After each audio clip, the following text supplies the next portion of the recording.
নমস্কার বন্ধুরা, কিভাবে ট্যাংরা মাছের ঝোল শিমলা আলু দিয়ে রান্না করতে হবে। আমি ট্যাংরা মাছটাকে কেটে ধুয়ে পরিষ্কার করে হলুদ মরিচ লবণ দিয়ে মেখে তেলে ভাজা দিয়েছি। ভাজা হয়ে গেছে, এখন তুলে নেব। এখানে আমি শিমলা আলু কেটে নিয়েছি, এখন তুলে নিয়েছি। আর একটা এই যে কড়াই দিয়ে দিলাম। কড়াইতে 1 টেবিল চামচ তেল দিয়ে দিলাম।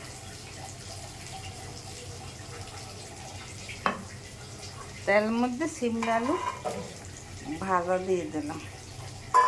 কিছু সময় হলুদ আধা চামচ আর লবণ দিয়ে এটাকে ভেজে নিতে হবে।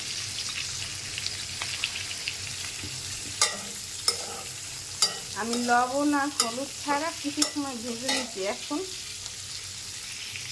অল্প সামান্য একটু লবণ দিয়ে দিলাম,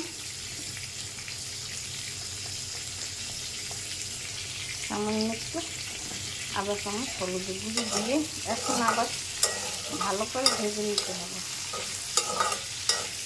তারপর পেঁয়াজ রসুন আদা দিয়ে দেব।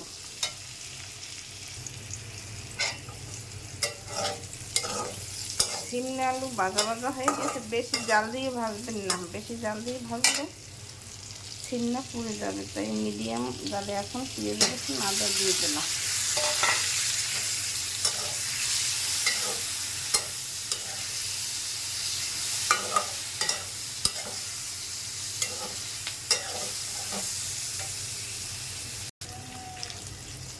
পেঁয়াজ রসুন ভাজা ভাজা হয়ে গেছে, এখন কয়েকটা কাঁচামরিচ দিয়ে দিলাম। মাছ এখন দিয়ে দিলাম।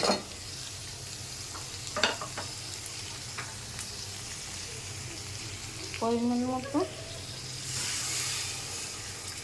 জল দিয়ে দিলাম।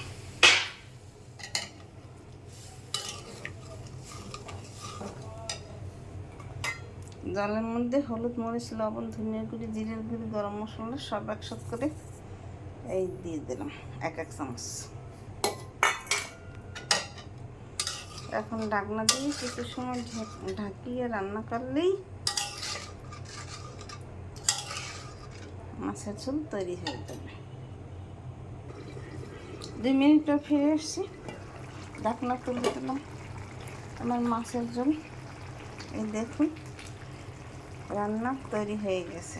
আমার আলু সেদ্ধ হয়ে গেছে, এই যে আলু সেদ্ধ হয়ে গেছে। ট্যাংরা মাছ আলু দিয়ে শিমলা আলু দিয়ে ঝোল রান্না তৈরি হয়ে গেছে। এইভাবে আপনারা ঘরে রান্না করে খেয়ে দেখবেন, খেতে অনেক সুস্বাদু লাগবে। দেখুন দেখতে কত সুন্দর হয়েছে, খেতে খুব দুর্দান্ত টেস্ট লাগবে। আমার চ্যানেলটিকে সাবস্ক্রাইব করে রাখুন।